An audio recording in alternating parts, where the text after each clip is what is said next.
So things to consider about data analytics. Several companies face similar building blocks, and we've helped people all over and over again. The things to consider are accessibility, usability, security, and compatibility. Accessibility, where is your data being stored? In the cloud, on-prem, which will allow you access 24/7. Usability, can your data be shared within your organization and outside your organization? And are you protecting that sensitive data? For the clients who are working on a single source of truth, there are lots of reports showing different out of date and stale data.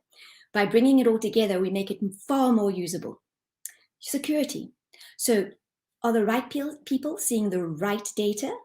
And are you being able to cover up that column that has that, how much, for instance, how much are your managers being paid? Now, you don't want your different managers to see that. You want only your director to see that. So you can cover up for the right reasons. Are you POPI compliant?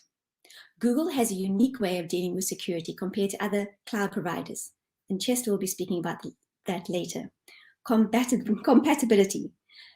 Do your data analytics tools talk to each other?